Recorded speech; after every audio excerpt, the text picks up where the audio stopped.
This is episode 117 of the Double Cross Anime Podcast. I'm Whooper, and here's Mario. Hello, everyone. Today we're going to be talking about two action films.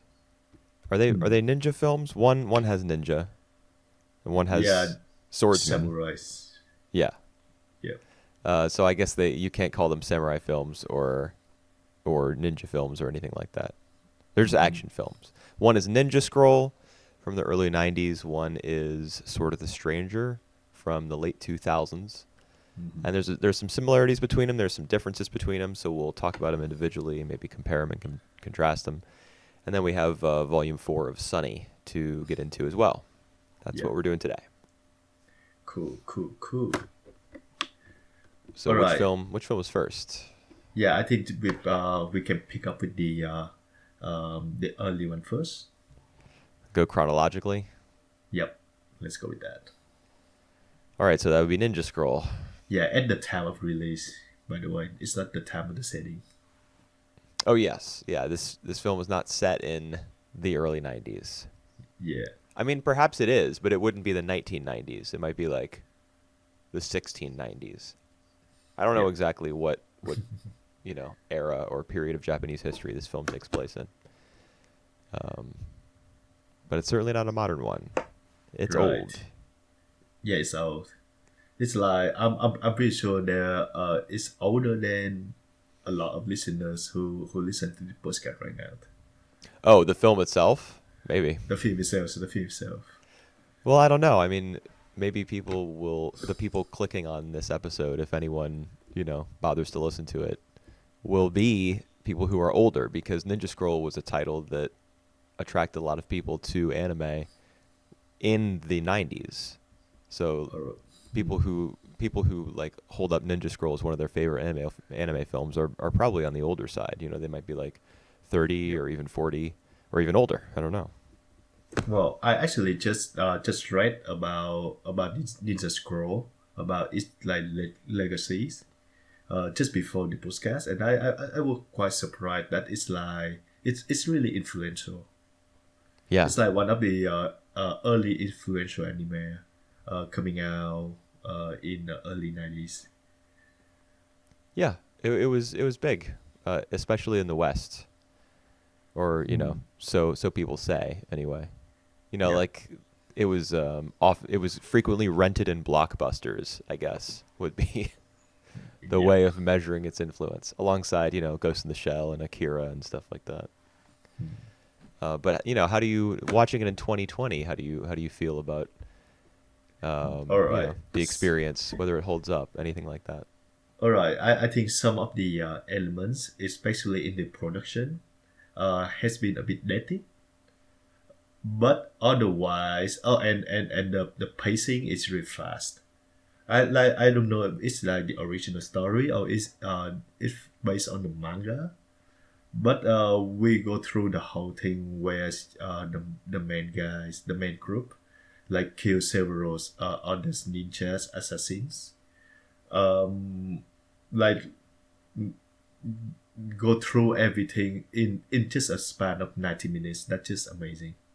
And I mean it in a very good way. It's fast paced, but it never lost me. Yeah, it definitely moves quickly, I guess. I mean, you don't really feel, or at least I didn't really feel, as though it was moving too fast. For a film of this caliber, I suppose, like in terms of its animation and its art, because we're dealing with the cell era here, so everything that you see has been painted, whether it's the backgrounds, whether it's the cells themselves, each drawing. Yeah. To make a film that's 90 minutes, with using those techniques and that the painstaking photography process where you have to lay all the cells on top of the backgrounds, et cetera, et cetera. It takes a long time. So 90 minutes, I'm sure, felt like an eternity to the people who were producing and working on the film. I'm sure They were like, "Oh my God, we're never gonna finish this."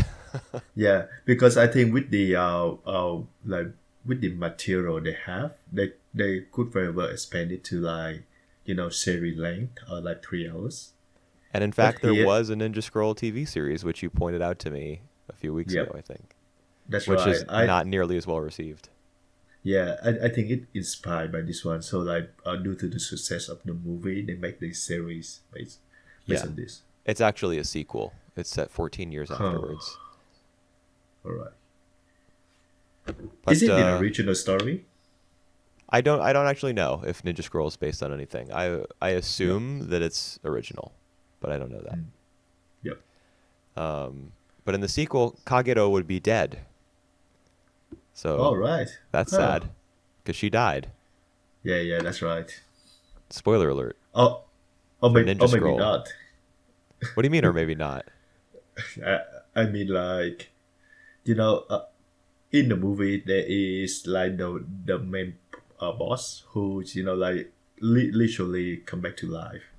He Genma? have Yeah. he has like the uh that power to like to never die, to to be immortal. Yeah. Which is why it's fitting that he's encased in gold, Right. so that he'll sink to the bottom of the sea and presumably live forever. Yep. Can't Frozen, move stuck at the bottom of the anywhere. sea, because Yep. he can't move. He'll be wearing that golden body armor. Right. Um, So what do you think? What do you make of like the special abilities, the combat abilities of these assassins and our main characters? I think they're really cool, and I Yeah. mean I appreciate the fact that they don't all have special, like special moves and names for everything. Yeah. Like Yeah. for example, Right. the guy with the hive in his back obviously Yep. comes from some ninja clan that uses insects. But we don't need Yep. to know what kind of clan it is, and we don't need to know what his jutsus are called, and we don't need to know what the names of his ultimate secret techniques and stuff. That's not important. Yep. What's Yep. important is Yep. the action. Yep. So it's like watching Ninja Scroll. Most people, I assume, who are older, saw Ninja Mm. Scroll first, and then Naruto. Kind of the Naruto craze happened. For me, it Right. was the opposite, because I'm only 30, so I saw Naruto first. And then Mm. watching Ninja Scroll, that's not the first time I've seen this film, but seeing Mm. Ninja Scroll and like becoming accustomed to the movie's way of doing things, it just like very starkly portrays all this violence Mm. and conflict without any of the super close-ups on characters' faces, or them shouting angrily, or going making a bunch of hand signs to do shit. Like, Yep. you're just getting the action, and it feels good. Yeah, I actually appreciate the fact that like every single fighters they have the abilities that are very well defined, and they don't take too much time, like to introduce these special move to us. We just know it by the way they fight. So I really Yeah. like it. Like the guy with the who control everything by the wire. Uh, Yes. I there's think his like name is like Yuri Maru or something like that. yeah, Yurimaru, or or the lady assassins who use dynamite and bomb. Like Yeah. they don't introduce that to us, but we eventually pick up on that. Yeah. I think the film is more interested in like briefly fleshing out their character rather than fleshing out their abilities. For Right. example, the bomber girl who you mentioned, who Hmm. works with explosives, like I don't know what her deal is exactly. That black smoke that I Yep. think comes out of her body Uh-huh. so that she can Uh-huh. trigger explosions. What the first thing we learn about her is not her abilities, but we see her talking with Yurimaru. Yurimaru. Yeah, Yep. and she's in love with him, but he's in love with Genma.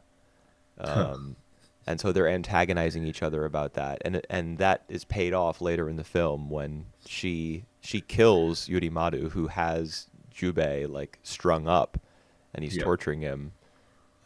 It's only because of the relationship between those two villains and her desire for revenge, because she's been scorned. He doesn't Yep. reciprocate her affection, Yep. so she kills him for that, and that's the so that is playing out in the background the entire time, and then at a critical moment it comes to the forefront. So that Yeah, the film's more interested in that than it is in their powers, I except can for Tessai. yeah, I can understand why like others would say that the fast pacing make like everything coming too quickly.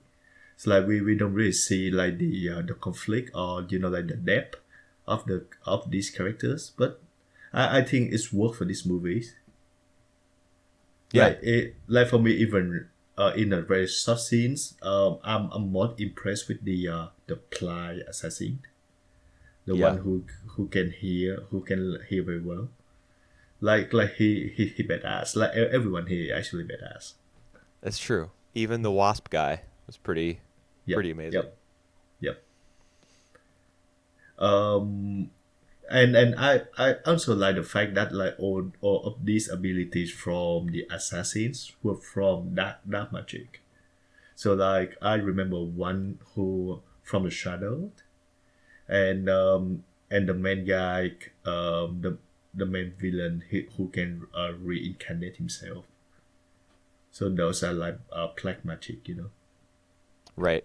And there's also the snake lady, Yeah, this yeah whose right. tattoos are like enchanted and can come alive. Yeah, and she not shape shifting, but she can move to like shred her skin and move to another the body horse. Right. Yeah, Yes. it is. It's fun to see what their abilities are because Hmm. you the way that the film is laid out, they kind of move through the villains one at a time, Mhm. and you're gonna get a new one every few minutes. Well, Yeah, true. more like I don't know, Every 10 five minutes ten on minutes. average. Yep. Yeah. And so you're never bored. You're like, all right, what's the next Devil of Kimon gonna be like? It's kind of like why am I blanking on the name? Katanagatari, Right, right, where all right. the different characters have With different with powers that are based on animals. yeah, with a lot more dialogue talking. Oh yeah, this one In has this. far less of that. Yep. It's reliant more on subtext, I guess. Yeah. How do you like the relationship between Jubei and Kagero? I do like it quite a bit, actually. I think that this film, since it has its reputation for like sexual violence and power violence, Right. I don't think it gets enough credit for the work that it does with Kagero's character, and Mhm. not even the work necessarily, like not even the arc that she goes through during the course of the film, because she does go from hating herself and her own ability Mhm. to like accepting the fact that she wants to love someone and she wants someone to love her. That's a hard thing for her to accept because of who she is as an individual. And Yep. that's what I think is interesting is that she's like even though she's a woman who is sexually assaulted. I mean I would say raped. She was Yep. raped at the start of the film. Uh-huh. Um, despite that, her character's more than just an object. She's more than just a woman because there's something that's so unique about her, which makes her character arc so unique and distinct, and that's Yeah. that she has poison coursing through her body. She Mhm. can't love anyone. No one can love her, at least not physically and intimately. Right. And the film rather cleverly like creates an opportunity for her to express her love for someone by poisoning Jubei, the main character, and then she could act as his antidote. Yeah. I think that's a really interesting idea, and I think it was pulled off pretty well. I think it's interesting that you mentioned that the film make Kagero more than woman, because like in the end it's just exactly what she want to be. Like people just see her as a ninja, as the samurai, and she wanted to be looked at as a woman. Yeah, that's true. And But I think in the course of doing that, her character becomes something more than that. yeah, well, I agree with that. I now that to turn back to the rap scenes, because I think that's like one of the most maybe most memorable sequence of these films. For a lot of people, Uh, yeah, I think that's probably true. well, I do think that it's not necessary. I don't think that it's necessary to show that, but it's more like it's appropriate in the context of the movies for that rip scene to happen. So we can see like the ability that Kagero have, Right. and yeah, I think it just fit to the context. So like in that one instant, I can see why the rap scene like happened. Just it's more than just a shock values. Yeah, I mean, I would go so far as to say it is necessary Hmm. because that's how Tessai is defeated, the giant rock monster.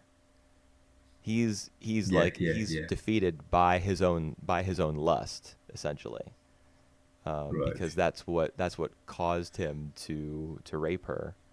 Yep. Um, well, I shouldn't say caused. I mean, he obviously made it was a choice that he made, and it was evil. Yep. Um, but it was important that we see that because that's how we come to understand both how he was defeated, which sets the tone for the rest of the film. Like the all the villains in this movie have to be taken seriously. Like when you're Hmm. watching it as an audience member, any one of them has the potential to kill either of the main characters, and Yep. they only survive to the end because they support one another. Right. I'm pretty sure that in the defeat of almost every villain, they're only defeated because one of There the is three main characters helps one of the others. right. Like for example, Tessai, the only reason he's weakened in the first place is because um, he's poisoned by Kagero. For the Hmm. Snake Lady, um, I He don't remember. he yeah he got Chube got help from the old man.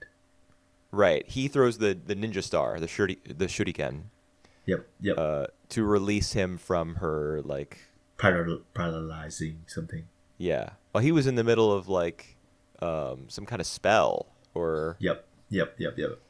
and then when she's eventually defeated, like at the end, how does that happen? I mean, I remember Kagero sneaking up behind her and holding up a kunai to her neck.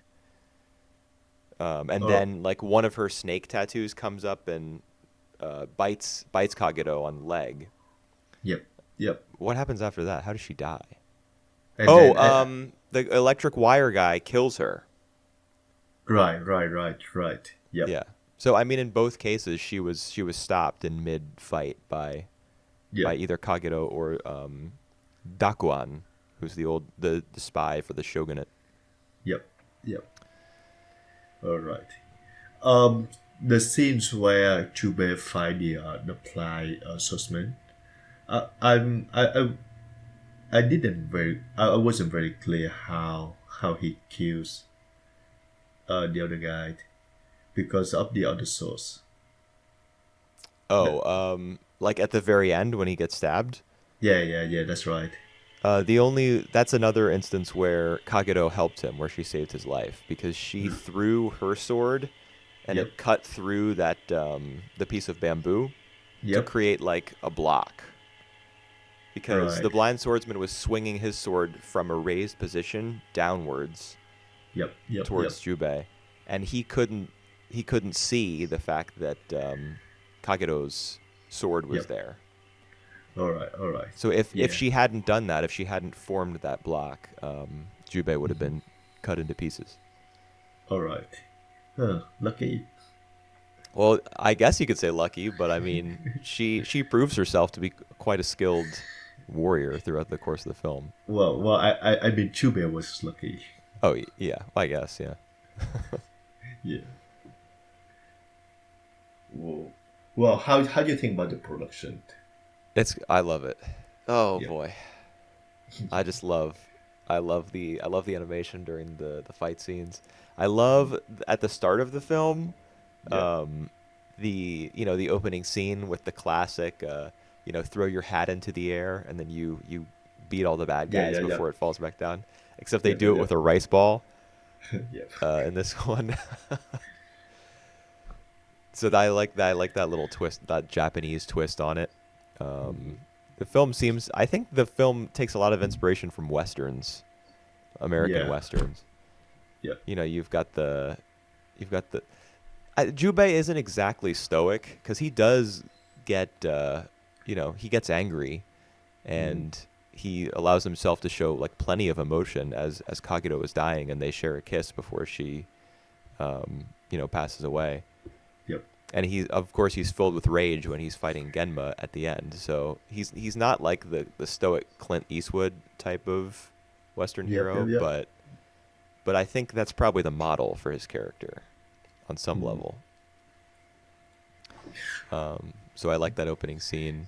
Yeah. Well, even I who take it for granted all the like godlike abilities from all the characters, because they are not real. You have to like suspend the disbelief a bit in order to buy into the story. I just can't buy the very end of the Chube and Genma fight, where Where like he's the headbutting him multiple times. yeah, well, where Genma just basically come back to life multiple times, and then when the fire start, all the gold melted. I think that is a threat already that the gold could be melted by the fire. Yeah. Usually they don't, and then by the fact that all the gold uh put it inside the man so that he can he can move, he can do anything. Right. Yeah, it doesn't actually make sense even if you accept the fact that the gold melted that quickly and Yep. that it would solidify around him so fast. Yep. Yep. Even that doesn't make sense because Jubei cuts off his arm or his leg. He cuts off one of his limbs, which is encased Right. in gold. So Yep. if it had solidified quickly enough to stop Genma and That's freeze right. him, how was Jubei able to cut through it? Yeah, because of his source who can cut through everything. He cut through the rock man just earlier in the movies. That's true, but that's only because he was weakened, I Yep. guess. But yeah, he does in the beginning of the film. He does seem to display some sort of power where he can shoot a projectile from his sword. Yep. Like Yep. when he slashes with his sword, something extends outwards. Right. But we don't. You see that less and less as the film goes on, I think, Mm. because they want to showcase different kinds of fights. I think, like the one against the blind swordsman, for example, they just wanted to kind of do a little bit of genre hopping Yep. from style to style, Yep. which I appreciate, because it keeps the film feeling fresh. Yeah. Like even Dakuan his special ability to camouflage. He has tons of special abilities. Yeah, the camouflage one, that's actually a meme. The one Oh, is it? where you see him looking like a tree branch. Yep. You get the close up of his face and it's all brown and wrinkly. Yep. That's a pretty popular meme. God. Um, which is for I good reason because it's fucking hilarious. I can see why. Yes. But he not only can he do that, he also we see him extend the pole. What's the name of that thing that Yeah. Well, like the staff with the little metal rings on it that makes the sound? yeah. I should just say it's a stab. Yeah. I'm sure there's a name for it. It has like some sort of religious connotation in Japan, I think. Mm. But yeah, his staff he can extend it so he can use it to travel. We also Yep. see him extend one of his arms to hang on to the railing on a Yeah. boat Yeah. while he's Yeah. spying and listening. Uh-huh. So his body is like elastic. So he has because he's a spy. That's his job. He spies for the Tokugawa shogunate. Yep. All of his abilities involve either like traveling over long distances or disguise and camouflage. So Yep. that's appropriate for his character, which is pretty neat. Yeah. Do you think that the movie address misogynist? Say that again. Do you think that the movie address misogynist? Misogyny? Yeah, misogynist. All right. That's Do I think it addresses it? What do you mean? Well, because of the rape scene that you see in the beginning, and like the lot who Kagero served. I Oh yeah, remember one of the scene where like he make love just a woman and doesn't care about his army teams. right. Yeah, I mean they put that back to back. They like Right. Kagero survives. You know, she survives her experience, and Yeah. then she returns to her lord to report, and so immediately after we see that she's raped, um, she returns to her lord, who is in the middle of, you know, Yeah. Making violating a love. woman who is clearly not like super happy with uh, how he's treating her, Right. and you see the look of like disgust and rage on Yeah. Kagedo's face, and I don't think that's just because she's being reminded of her own experience. I Mhm. think it probably goes deeper than that. Like she on some level, I'm sure she resents the fact that when people look at her, they often call her in the film. You can hear in the audio they call her kunoichi, which means female ninja. Um, Right. she resents being like seen as a woman first, and she resents the fact that women in this era in this society have like a lower social standing and are used Yep. the way that she's used to gather information, and the way that this woman is being used for sexual pleasure in that Yep. scene. Yeah, I mean, I think the fact that those two scenes come one after the other is certainly a commentary Mm. on you know the gap between the genders and the sexes Right. in this point in Japanese history. Yep. I don't Uh, know if I would say this film is like starkly against right. misogyny. Uh-huh. I think All that'd right. be a pretty big stretch. Yep. Right. I agree with your take.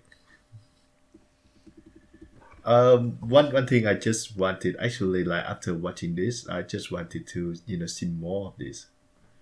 It's just like 90 minutes went on so fast. Yeah, it does go by fast. Yeah. Yeah. If you like this film and wanted to see more like it, Vampire Hunter D Bloodlust All is by right. the same guy, Yoshiaki Kawajiri, and it's also quite good. Like super stylish, with a lot of overpowered villains who are defeated in creative and interesting ways. Vampire Hunter Only D, right? Vampire Hunter D Bloodlust. So the original Vampire Hunter D film was in the mid '80s, I think. All right. The one that Kawajiri directed it's the same title, but it has the subtitle Bloodlust after it, and it came out in 2000, I want to say. Yep. Yep. Yep. Yep. Yep. And it's very good. It's set in like I can't remember what country. It's Gothic. It's set in like the Gothic architectural period. So Right. everything is like very dark, and um, Mm-hmm. there's a bit of a like a steampunk vibe Oh, to it a little bit. It's pretty cool. I I honestly want. might like it a little more than Ninja Scroll even. Yeah. Most Wow. people would say that Ninja Scroll is Kawajiri's certainly his most important work, like his most far-reaching work, but I prefer Bloodlust by a little bit. Yep. Yep. Yep. And I haven't seen Wicked City, or I think he also did Cyber Hunter Oedo. I haven't seen that either. I think that was him. Kawajiri is actually a Yep. Yep. really Yep. important director in the history of anime. He's one of the founders of Madhouse. All right. The last movie that he's directed is Highlander: The Search for Vengeance. Wasn't that supposed to be really bad? I have no idea. Like this is the first time that I heard of it. Okay. I mean, yeah, he was adapting Highlander Hmm. for anime. Right. It does seem like the kind of concept that could be, you know, it makes sense from the guy who did Ninja Scroll and Vampire Hunter D Bloodlust. Uh, Yeah. I don't think his adaptation was very well received, though. Yeah. Well, that's the thing that I think is good about this scroll, because after watching it, I have a feeling like it adapts some of the best material in the manga. So that's why the pacing is a bit like quickly jump to one fight to another. But now that I know that it's original, it make it even better, the experience. Did you look and see whether it was original one, like for certain? Yeah, well, I'm at the wiki page now, and they said like the development, the original conception of this film was that it would be a series of 2 films. I Doesn't remember have reading much. that actually on the wiki. Right. I'm on my anime list now, and it does say original. Yeah. All right. Ooh, and So Hiroshi Hamasaki on Key Animation, the guy who did the recent Blade of the Immortal TV show. that explains it. Oh, and Takeshi Koike, the guy who directed Redline. That Dude, explains it it's as well. it's no wonder this film looks so damn good. Yeah. All right. Should we move on to the other one? Do you have Sure. any closing thought on this scroll first? I guess. I mean, the thing that I've seen this film one time before, so this is my second time, and the thing that I was most interested in like evaluating on Yep. my second watch is the relationship between Jubei and Kagero. Yeah. And It's hard. I wanted to see if it was as good or as interesting as the first time, and Yeah. I think it was. Like in Cool. particular, the scene where he says to her, right after they've defeated the blind swordsman, Yep. he's angry at her for like interfering in the fight, I guess. But Yep. not just that, he's also angry that she's like persisting and hanging around him, even though her debt Yeah. to him has been repaid. She keeps Yep. insisting that she owes him a debt. Yep. And he says to her, "I hate people who don't value their own lives." Yep. Yep. Yep. And that's like when he says that, that's like a real test of the bond between them, because she's horribly insulted by that and like angered and saddened Yep. when she hears that. Yeah. And The but the I think eventually, like when you get to the end of the film, by that point she's realized that he wanted her to get past her anger, and he wanted her to get past like her feelings of like isolation and self-hatred due to her nature as like a poisoned warrior, like a tool. I think he wanted her to actually value her own life. It wasn't just that he was angry with her. He also wanted to see her like become a self-possessed person. Yeah, it Um, is. It more than that as well. I think it's also like he angry with her because of her mistress loyalty. It's like he know that the Lord that she serve will not come to support her. So like, what's the point of her? Like still keep endanger herself. right, And right, yeah. there are chances that she will get killed or get raped again. And So then she does suffer a second assault from the shadow yeah, guy. yeah, right, but not for sexual pleasure. What I wasn't exactly clear what he was doing. He actually tried to um try to all right. I mean, I know that What's the word for he that? stuck his fingers inside of her, but Yeah, I wasn't sure what his objective was. his Why objective did he do it? were to uh like persuade her in to kill Chube. Really? Yeah, He was trying to bribe her by it's a pleasuring her, it's a bribe. or was It is more, was he torturing her? it is not torturing as well. I think it's like it is kind of hit magic to do that. Oh, this So part like some sort of his ability was involved in whatever he was doing? yeah. That's right. That's what I Because he think. can control people, right? He's like a puppet Yeah, master. Oh, yeah. I So see. that's Yeah, the and way he he. does, right? She does attack him. Yeah. So that's the Yeah. whole point. That Okay. yeah, he let her to be alone in order for Chube to lose his uh like to not paying attention, so that she can Right. kill him. Yeah, it was a trap. Yes, it was a trap. Yeah. So I think that was for that purpose, not for Okay. any sexual pleasure. Yeah, that But totally it makes sense. I didn't connect yeah the dots between his yeah violation of her and his mind control. I didn't connect those two yeah things, but that must have that been what it was. that doesn't mean that the violation is any less painful though. Oh yeah. All right, let's just move on to Soul of a Stranger, All right. a film I just watched yesterday with my friends. Oh, did you? Yep. How did it go over? It goes over well. I like the production. It's look pretty good.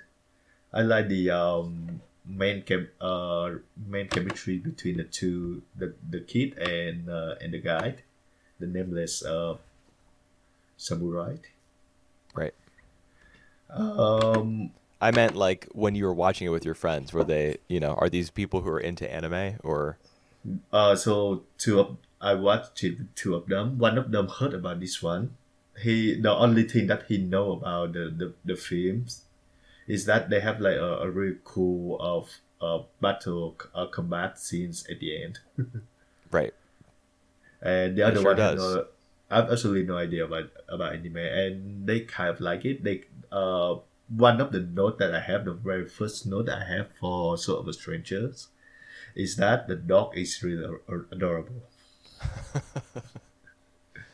I kind of got Ein vibes from Cowboy Bebop. All right, I mean, this dog isn't a corgi, man. but the like All the right, way it moved and its facial gesturing, I suppose, like it's yep, the way that it like would narrow its eyes or its ears would, kind of yep, like twitch. I honestly would not be surprised if it was the same person because Bebop was animated by Sunrise yep. and this film was by Bones. Bones is a spin-off studio from Sunrise. Spin off. You Yeah. can say that now.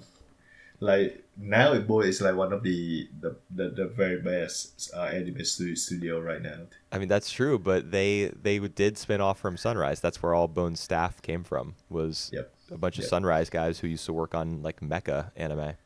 yep. And they making this as samurais. Yes. How do you Yeah. feel about these films? I've seen this one before as well, so this is my second time with this film, and I was less impressed with it than I already thought it was just like pretty good when I watched it the Mhm. first time, but I Yep. actually fell asleep uh, watching it Yeah. this time. All right. That's I think the fight at the end of the film, which one of your friends had heard about, mhm. is like orders of magnitude better than everything that comes before it. Right. Uh, and I don't know. I'm just not that. I don't think there's like a Jubei and Kagero sort of relationship at the center of this film Hmm. to Hmm. carry you through it because it is 20 minutes longer than Ninja Scroll. Yep. So you're gonna need a central relationship or a plot or something to Yep. pull you through it. And like the kid and the swordsman, Yep. I wasn't that into it. All right. I think I like their characters. I think I like their like it's strange, but like they don't really have like the out emotional resonant of Ninja Scroll main characters. I think that's because they're not as like wrapped up in the plot, I guess. The Right. kid is because the kid's blood is supposed to be the key to giving the Chinese emperor immortality.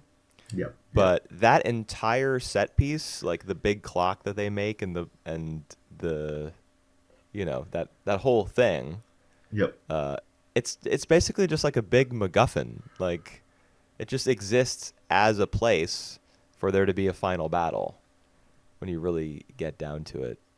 And Hmm. the kid, his function is basically he's like a damsel in distress. Yep. You could have easily replaced the kid in this film with a woman. With a dog. The Chinese emperor needs dog blood to live forever.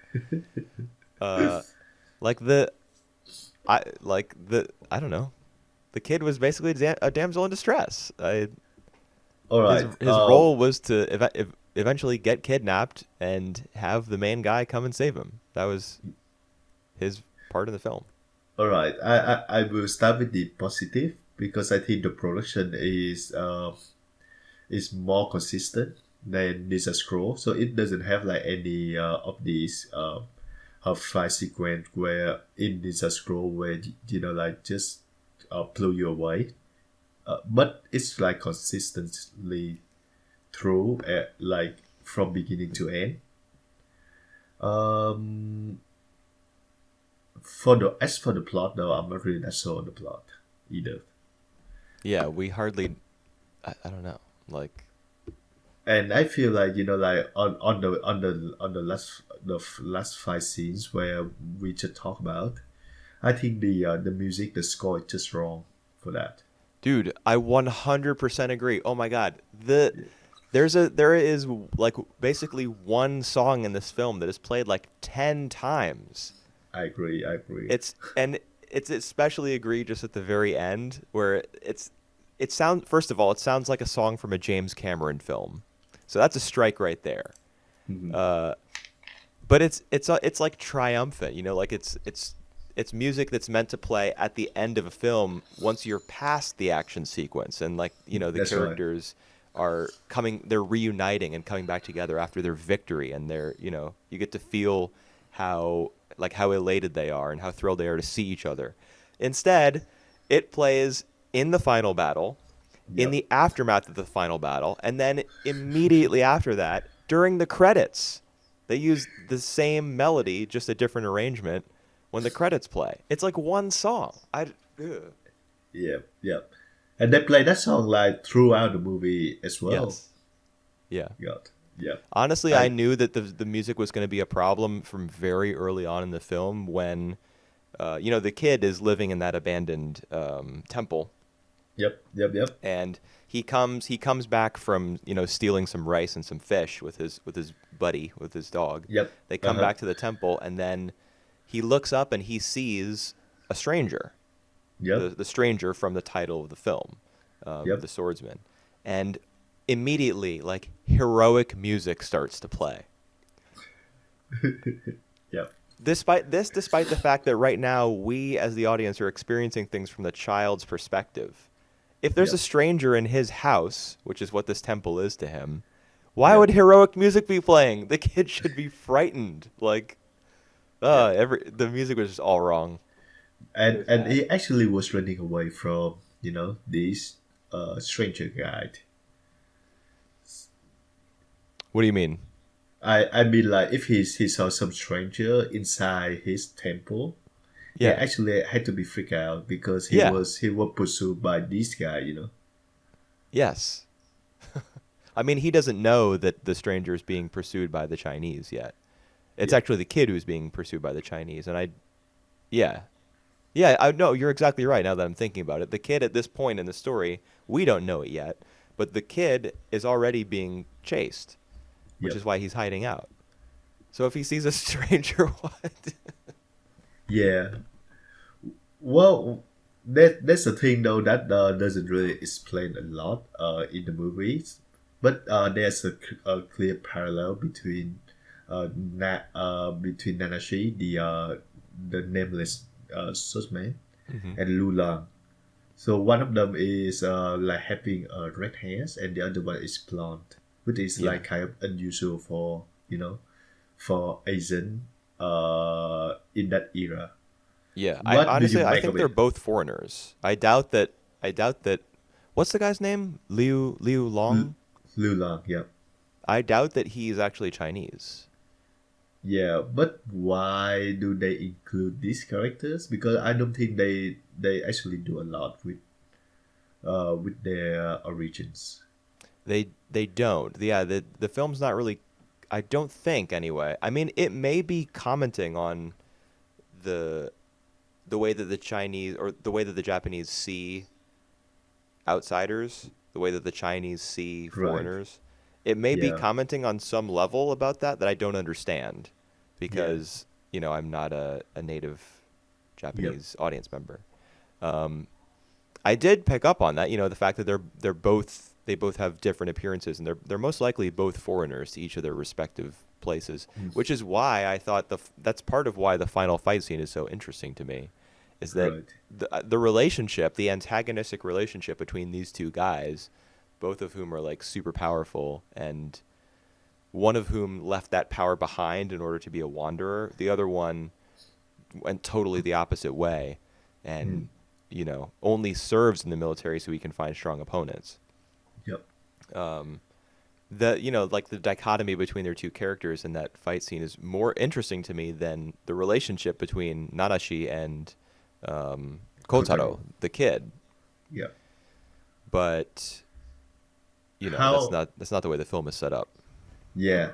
How do you think about the third wheels, which is like all the Japanese anime? Like we have like Lock Akaike, we have like Itadori. I just don't. I didn't care about any of them. Yeah, I don't think they add that much into the story. One of the guys, I didn't even write down any of their names or take note of their names. Yep. But one of the guys, the guy who has, the wife and the kid and who talks about wanting to he's like dreaming beyond his station in All life. right. Idatori. Idatori? Yep. Okay. He's one thing that really interested me about him was that when he's talking to his wife, he's talking a really big game and saying, just because I'm only at this status in my life right now, that doesn't mean that I'm not thinking about bigger and better things. It doesn't mean I won't keep aiming higher. But in Yep. the next Yep. scene, when he's talking to Oh, his junior the lieutenant, the old man, who's right? like in love with the princess, he says, don't dream too big.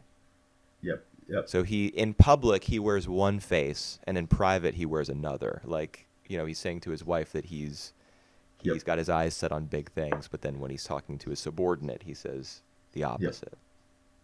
I thought that was actually some interesting commentary on like societal pressures and expectations in Japan, especially in like feudal times. Yeah. Well, even like the master in the Chinese team, he also like commenting on the fact that he's old. He's about to die one day, but he's like this is the time that he feel alive the most. You're talking about the guy who's kind of like the shaman, the one Yeah, who's kind of. overseeing the construction of the clock project, the old Yeah, man. that's right. That's right. That's right. Yeah, The one with the gun. right. Yeah, he does. He does make a comment along those lines, and it makes sense that that would be incorporated into the script somehow because the plot is concerned with immortality. Yeah. Life in general, the concept of it, and whether how long it's supposed to last and how long it can last. Yeah, but Um, I don't think that the idea of immortality is really is clearly expressed in these movies. yeah, It's just like you said, a MacGuffin. yeah, it's an excuse to. It's just what run. It's the fuel that makes the plot run. Yeah, yeah, true. But that's. I mean, I do think that kind of hurts the film that the plot is not super clear.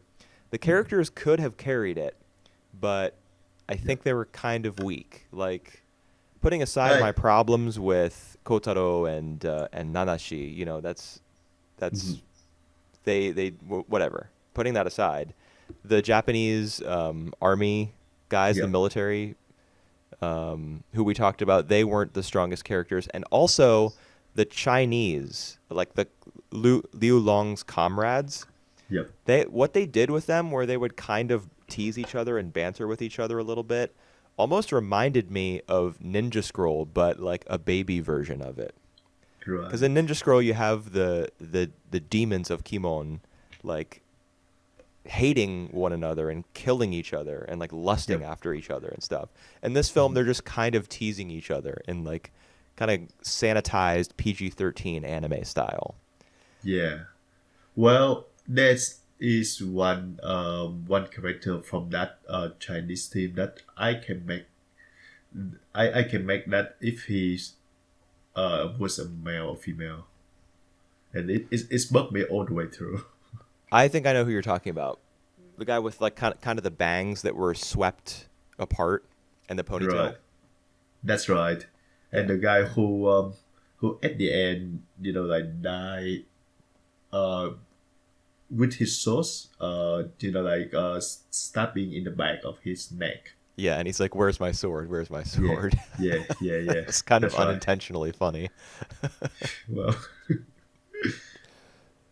Yeah. yeah, Um, I mean, maybe his androgynous design was supposed to ambitious. represent the fact that he was really dedicated and perhaps loved Liu Long, Uh, because he does of all the other Chinese warriors, he does seem to be like the most devoted to him.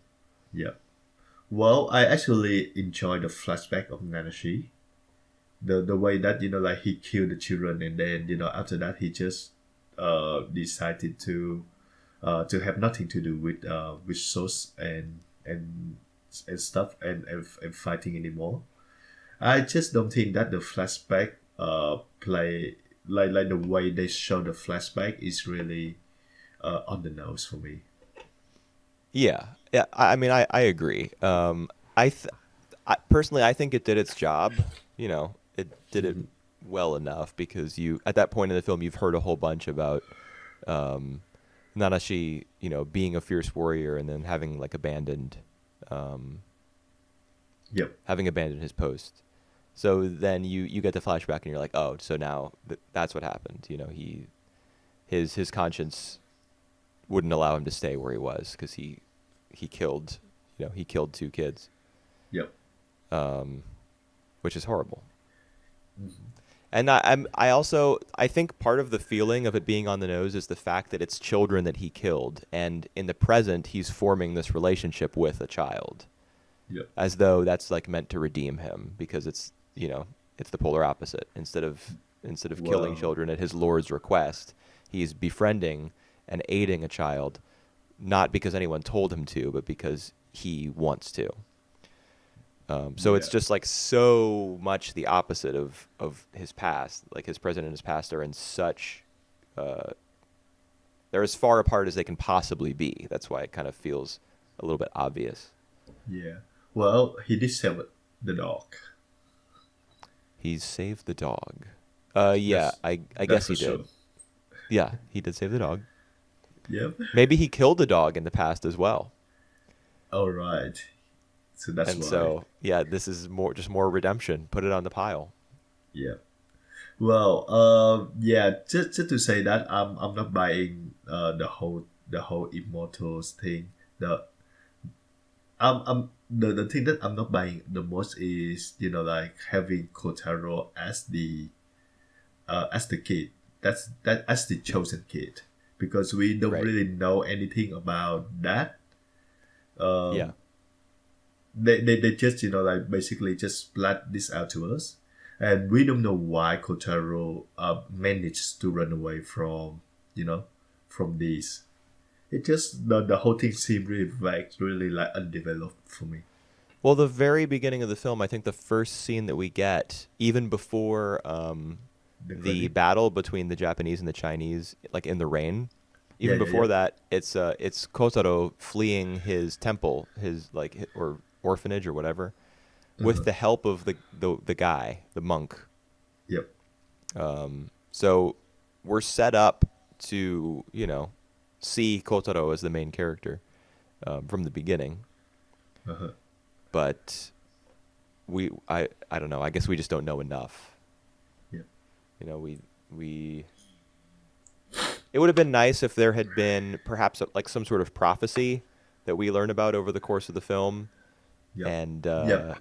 and then we learn eventually how old Kotaro is and that he was born under a certain sign or moon or something like that, which makes him the child, and then the Chinese warriors have to like track him down, as Uh-huh. opposed to opening the film with them already being in pursuit of him. They would have to like search different parts of feudal Japan, making it more of like a traveling type of movie in order Yeah. to eventually find him, and then that would lead to the climax. They could have structured it that way.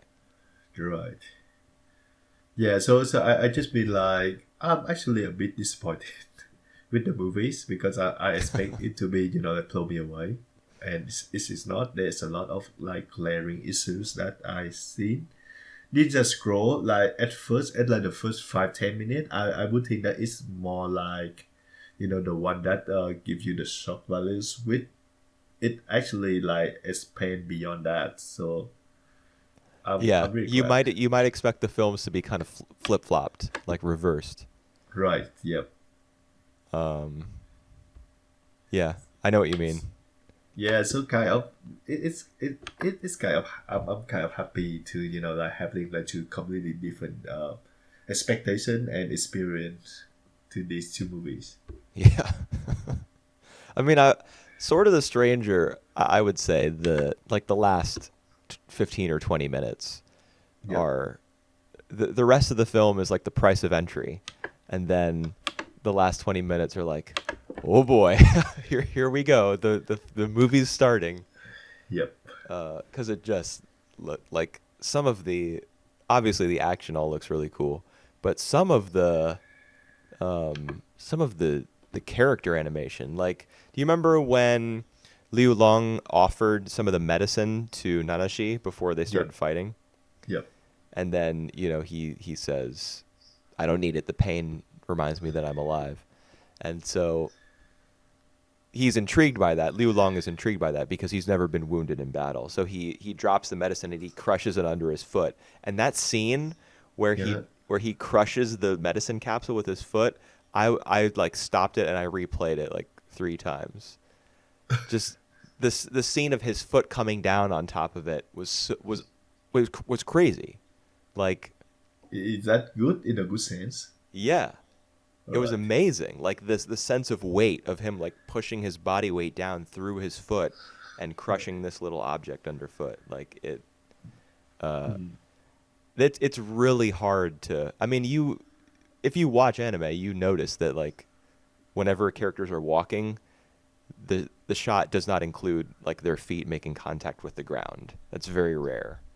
Yep. They Yep. usually shoot people from the waist up or like close-ups on faces and stuff because Mm. drawing characters walking, like their body weight shifting from one side of their body to the other and their foot propelling them forward is actually really really hard to draw. Most professional animators in Japan probably can't do it. So we get this scene of like his an adult man putting all of his weight, like you can feel all 200 whatever pounds of this huge guy being pressed down, transferred through his leg into his foot into the floor. I don't know if it really warrants talking that much about it, but I thought it was crazy. I was amazed. Yep. And then the fight Like was really cool too. yeah, it is. It is. Like all the fight here are really cool to begin with, but I just can't. Like now that you think back about it, the first fight of Lu Lang and Nanashi in the very beginning, where basically Lu Lang just like picking a fight. Right. It just doesn't make any like any sense in the context of the story, except for like these two gonna meet up again for the last battle.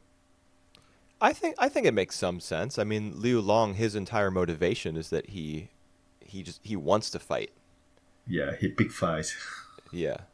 He does, and I mean, he's bored in Japan. At one point, when he finally like fights against Nanashi, he says, "At last, I found someone to fight. It was worth it coming to this country." Yeah.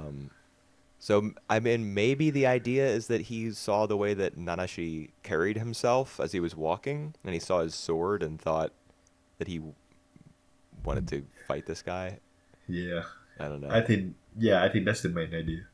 Yeah. I mean, it kind of it. I don't know. I thought it was fine. I didn't think too much about it, but it does read as a pretty big coincidence, like in the larger scheme of things. Yeah, yeah, yeah. All right. You want to you want us to switch to Sunny Sure. 4? Yeah. All right, let's do that. Okay. Something interesting that I noticed about Sunny this week. All right. There were Go 6 on. chapters, and in Yep. all 6 of them, the main character of each chapter cried. Huh. I didn't notice that. All of them. All right. So that means that Haruo cried twice. Was Haruo a main character twice? Yes. Yes, Yes, he he's. was. Yep. And my notes on chapter 23, which is that's the one where his dad visits. All right. I have like detailed notes on every chapter except that one. So when did he cry in that one? I wonder. All right. He cried at the very end because when his dad left, he just Yes, cried in the that's right. classroom. In school, that's right. Out Yep. the, out the window, he saw his dad was walking away, and then his classmates came up to him and Yep. expressed concern about him. That's Yep. right. That's Yeah. heartbreaking. But for me, it's not as heartbreaking as he when he meet his mom. So I would say like the section where he was staying with his mom was like more in fact to me than this one. Oh yeah, yeah, I agree. I mean, this isn't one of my favorite volumes. I don't think. I don't think any of these chapters was like such a standout chapter. I Um, I have some actually. I have like the like two or three that I found really great, all right, and what the are other they? one that just all right. So the first one is the one that stand out the most for me is Say and the letter.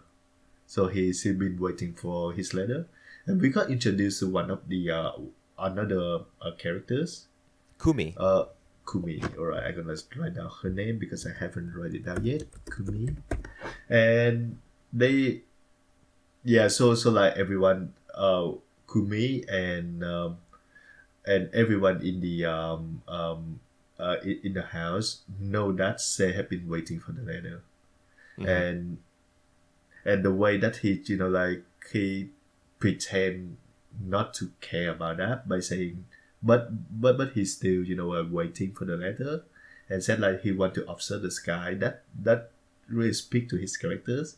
Yep. But I think that the last moment where like share um lies uh in order for to make Kumi feel better, Yeah. it say a lot about his characters. I think it's packed a punch for me. Yeah. And what's worse? I mean, that's a really interesting conversation that they have because there's Yep. there's multiple sides to it. Like there's the side Right. of Say that likes this girl and Yep. wants to like preserve her feelings or protect her, I guess, Yep. by lying to her and justifying her optimism. Yep. Mm-hmm. But then there's the other side of it, which is that now his relationship with this girl is tainted by this lie, which he's going to have to maintain every Right. time that he talks to her going forward. That Yep. little piece of information, that lie that he told, needs to be present in his mind so he can keep things consistent. And that's what Yep. lying like. That's one of the biggest problems with lying, is that it just it takes you like it takes your relationships with people and it just it complicates them because you have to Mm. keep track of um, a different version of events. Yep. Yep. Yep. So, on the one hand, he likes the girl, and he wants her to be happy. On the other hand, he's making himself more miserable, I Yep. think, Yep. by Yep. lying to her. And that it just great. It just all this like really great. I just have no more no more to say. Um, One other chapter that I also like is the chapter before that, with Asako, the sister, Hmm. meets up with her mom and know that her mom and dad finally getting a divorce. Right. And also like I like the ending scene is like packing the punch for me. Is her refuse to acknowledge mom as her mom. In what context? Are you talking about the fact that she won't let her mom pay for her at the restaurant or something Yeah, after that? yeah. So the fact that she doesn't want her mom to pay for her, and the fact that I think like before she leaves, she did say something about with her mom, something like is it we better off, so she and the brother is better off without the parents anyway. Right. Yeah. That's Yeah, hurtful. yeah, I know. And yeah, and she was crying at the scene as well, like as you mentioned. Yeah. Yeah, it's Asako's older, she's one of She's not. Yep. What's the name of the woman who, along with Adachi, helps run the house? I think it's like Miss Michiko or something. Yeah, along There's that line. Yeah, so there's Adachi, there's Miss Michiko. I think there's maybe another woman as well whose name we don't know. But apart from those three, Asako is like one of the oldest in the house, even though she's a Yeah. kid, like, maybe And let's say 16, 17, something like that. she's like the carer as well. Exactly. Yeah. She has many roles to play. Mm. In that chapter she goes and gets the daikon Yep. radishes. Yep. And she knows, like, you can hear like a mom voice. You can hear her thinking in Right. a mom voice, like, oh boy, the kids Yeah. are going to complain about this, Yeah. like, Especially this one yeah, gonna. exactly. Like Yep. she says, Megumu especially is going to throw a fit. Like she's thinking about her most unhappy child. Yep. Yep. And then when she's having the conversation with Kenji, um, that she saw her mom and dad might be getting back together. Yep. One thing that interested me about that scene was the fact that she was so distracted during it. She was Right. folding laundry, and she was also yelling into the other room, telling the kids to eat their food. And they were And watching movies. yeah, and she also one of the older women who works there came in and said, "Don't you have a test that you need to be studying for?" Yep. And she said, "Yeah, I'll do that as soon as I finish up with just folding this last batch." Yeah. Yeah. So she had, that's what moms do. They have to Yep. juggle like 5 things at once all the time for 18 years. Yep. Um, Yep. Or more. yeah. So she's dealing with all of that at the same time that she's, experiencing this crushing disappointment that her Yeah. her mom and dad, like, things are finally and definitively over between them. And she's gotten her brother's hopes up for no Yeah. reason. She thinks to herself, I shouldn't have done that. You can tell that's like her biggest regret in the whole thing is Yep. she dragged her Because brother into it. yeah, because despite her brother Kenji's, like say bad things, like he was pretty happy. That's Yeah. his mom and his dad, beating it on each other. Yeah. You can see in the hallway after they have that conversation, Yep. he goes, woohoo! Yep. But, Yes. she So shouldn't have done that. yeah, so that I appreciate about this chapter because like after 4 this is like the very first time that we have like the point of view of her of Asako. And Yeah. it's just as accurate and as emotional as like the story of the other kids. Yeah.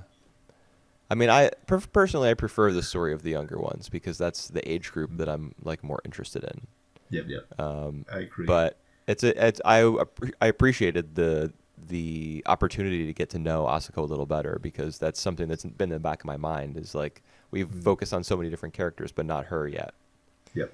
So that's good. And it is a nice change of pace to hear, like for example when Haruo is told by his mom, Yep. don't call me mom, Yeah. call me by my name. Mhm. He's stunned by that, and he can't really process it. He doesn't But have the maturity. Yeah. He obeys, he listens, and he does it. Yeah, But that's he right. can't That's right. he can't really process what it means for her to Yep. say that. Yep. Whereas someone like Asako, when her mother tells her, like it's over between me and dad, Asako can immediately, she immediately processes that, Yep. and she says, I don't want you paying for me. Yep. We're better off without parents. I just have So it's a very quick different. yeah, I just have a quick question in the chapter between Haru and his dad. So chapter 23. Um, I remember that there's a scene where his dad told him that he's broke. Yeah, he only has 30 yen left. I remember that. Yeah, and then he had to go away. So my question is, did he ask for his kid to lend him some money? We don't see that though. But I don't know. what's the point of he telling him that? Oh, I mean, I think the point is that he's out of money, so he needs to hit the road. All right. He needs to start hitchhiking again, find a place to stay, you know, more permanently, All right. because he can't just stay at Hoshinoko forever. Yep. Yep.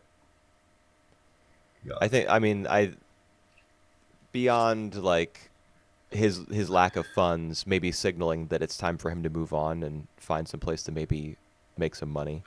Yep. Uh, it also just, you know, explains why dad is not around. Yep. He's kind of slow-witted, Yep. and he's, you know, he says to Haruo, like, don't forget about your homework. You don't need to Yeah. do it. Forget Yep. about school. Let's just hang out. Isn't there anything that you want to see? We can go to an amusement park or something. And Haruo says, I want to see a horse.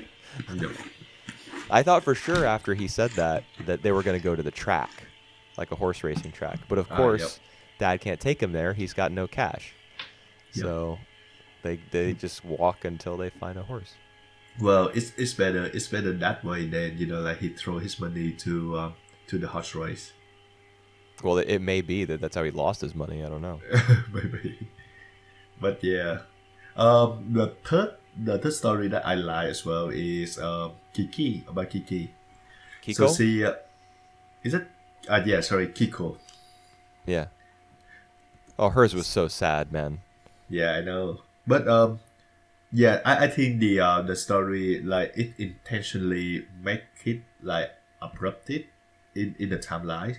So we just see like her anticipation of moving out, and everyone like have a courage to like to say farewell to her. Even like her best friend Megumu, when she said like good luck, congratulate. She also said that like I'm be able to say that without feeling jealous. I think that say a lot. And then Yeah. like right afterwards, so we have like no break at all. That she came back. Yeah, it's only about 3 pages. Yeah. And we do see some other characters going about their lives, like Yep. a panel of the kids going off to school one day, and Yep. a panel of something else happening. But then it is abrupt, because like the way that we learn as the Yep. reader that she's back is that the twins wake up really early in the morning to do their morning chores. I can't remember what exactly. But they walk into a room not expecting to find anyone there, and Kiko is there. Yep.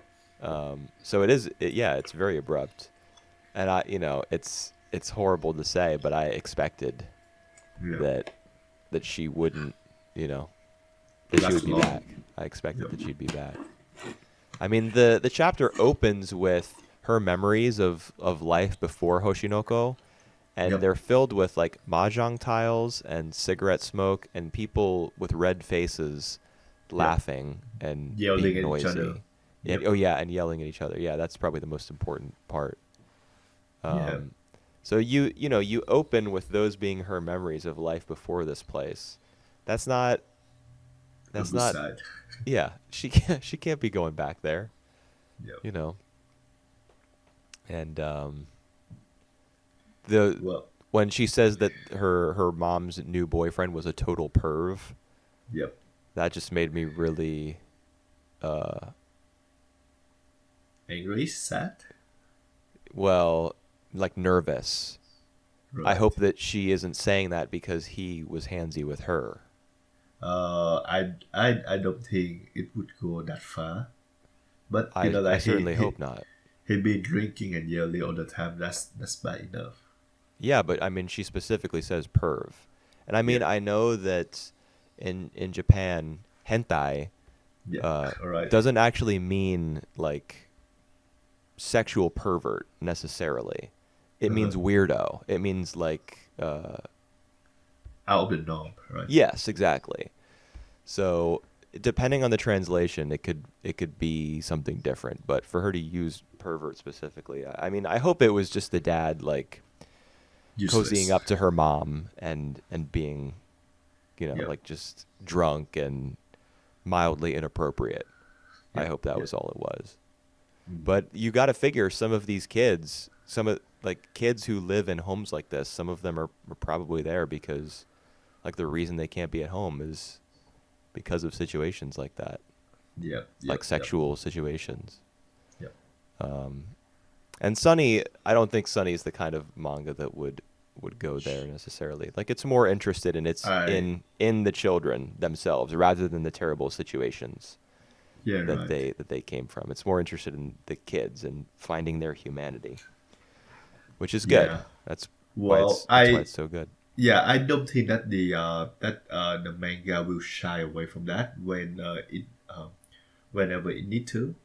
But yeah, like you said, it focus more on the kids and their like innocent and maybe a bit broken childhood. Yeah. Yep. So yeah. That is to say, I don't really understand like the context of the last chapter with Gonzo and the hobo. Oh, I love the last chapter. That might have been my favorite actually of all of these. All right, so it's your turn to to persuade me now. Okay. First of all, one thing I really liked about it was that Kumi made another appearance. Yep. So she has been I bumped up to a recurring character, I suppose, and Yeah, I love to see more of her yes. And a nice little development is that Megumu asks, "Do you want to come in and do our math do the homework?" homework. Yep. Yeah. It really fits that she's fitting in here. You know, it gives a little bit of comfort to say. It gives Megumu at least, and maybe some of the other girls, another friend. But just talking about Kumi herself, she reveals that she feels like totally invisible More at at home. homes. Yeah, Yeah, I think she she's not as feel cute as her more. sister. That's what she Yeah, says, and her, she feels right. like nobody cares about her or loves her. She doesn't Yep. actually say that. She says, "I feel invisible," but Yep. what she really feels is that no one loves her, Yep. and that's how Sei feels. So it makes perfect sense that Yep. the two of them are drawn together. Yep. So that was something I really liked. I Yep. also this was the most human that we've seen Taro. That's the Yep. thing that was most interesting to me. Yep. Um, First of all, he's not just saying and singing "Row, row, row your boat." Yep. He was reading signs as he was carrying around Junsuke's little brother, All Shosuke. right. Yep. Yep. Yep. Yep. He would say, Shosuke would say, "Taro, what's that?" And then Yep. and Taro would read the sign, and half the time he would kind of get it a little bit wrong. A little bit. Yep. Yeah, but we learned a lot about him here. We learned that he can read. Yep. We learned that he really does love to eat. I guess we Yep. actually saw him eating, and he cried, making it 6 out of 6 in every chapter. When he couldn't get there was no more rice, he cried Right. like big fat tears rolling down his cheeks, and wah, Yep. like a lovable giant. Um, but the thing that really recontextualized the chapter for me was the big rice ball that he made, and Yeah. everything that we've learned about him. We were led to assume he made that big volleyball-sized thing of rice for himself because he's big Yep. and fat and loves to eat. But he did it for Gonzo, for the Mm-hmm. PP man, the homeless man, who we saw in the very first chapter of this volume, and who made another appearance in the last chapter. Yep. And Taro, all the kids call him PP Man, but Taro knows that his name is Gonzo. So seeing something like that, recognizing that Taro like knows and understands more than we have understood. He knows more than we than had been revealed before. He knows Gonzo's name, and I think Taro is in a unique position to recognize the humanity of this homeless man. Adachi says, "Stay away from him because when he's Yep. angry, he's bad news." Yep. Yep. Yep. And I'm sure that's good advice. I'm sure that's true. He's looking out for his kids, but Taro understands this is a human being, and even though nobody really gets him, the same way nobody really gets Taro. Um, he still needs the same thing that everyone else does. And what Taro can do for him is he can leave that rice ball as an offering Yep. at Gonzo's burned down shack. Yep. So I think, I thought it was fascinating to get a little peek into the mind of Taro. Yep. I thought that was fun. Yeah. All right. I just, I agree with all that you said. So I can't add anything more. Just the fact that like in the very first volume of this in the very first chapter of this volume, Haru also addressed Gonzo, and he said like I don't want to be like that in the future. I think that's what he think. Right. Well, he thinks, am I going to be like that? Yeah, right. Is that going to, is that going to be me? And then that's scary. Yeah, and then he proceeds to shoplift. Yeah. Yep. Yeah, he does it twice. He steals the candy, which he then Yep. throws at the PP man Mm-hmm. for his own amusement. And then he steals the pencil case because he hears Chunsuke talking about it. Yep. And the PP man, I keep going to the PP man. Yeah. Gonzo, he shows up at the start of that chapter 19, and Haro has that little interaction with him. But then he shows up again at the end of chapter 19. There's kind of a little montage as Haruo is sitting in the sunny, kind of trying to distract himself or maybe cheer himself up. Yep. After he's been caught for shoplifting, and Adachi threatened to call his mother. Yep. And of course that's like death to a Yep. kid is when an adult says, I'm going to call your parents, So that really upsets him. He gets in the sunny and he pretends that he's racing and all of that. And there's a little montage. You see some of the other characters going about their nights as the chapter winds down, and you see Gonzo again. Uh-huh. So that it kind of worried me when I saw that, because I thought Haruo first asked himself, is that gonna be me one day? Yep. And the manga reintroducing the character at the end of the chapter, reminding us of his presence, is kind of like a bad omen in terms of like answering that question. Because here he is showing up again after Haruo has asked himself, is that going to be me? We see him again. Like it may be that an answer is being given to us there. Like that might be the path that he's on. Yep. All right. I think this is might the end of our podcast. You have any like closing thought at all for Sydney or for like all these material we saw this week? Closing thoughts. Ninja Scroll was good. Yeah. I feel like a lot of people the reevaluation of the film as time goes on. I think a little bit of the shine comes off for a lot of people, and they view it as being important for its time and important for like anime in the West, especially like its popularization. But I think the film holds up. Yeah. Sword of the Stranger a little bit less so. Yeah. And then Sunny, good as always. So I've come from the point of view of someone who first watched the first two movies, and like little I know little to almost nothing about its story or its legacies. Just so that I have like a pretty fresh mind while watching it. And yes, Ninja Scroll is stunning. So, Yes. Sword of a Stranger is a bit of the letdown for me, but just by a little bit. Yeah, I mean, I've pretty much lines up with how I feel about the two films. Yep. All right. So next week we're gonna have our uh, z- Fall winter 2020, fall 2020 wrap up. right? Yeah, it's gonna be a week early because Christmas. Yeah. We're gonna take Christmas off, so it'll be a Right. week early. We may miss a few finales, but I mean it's just seasonal anime. Who Yeah. cares, right? Right?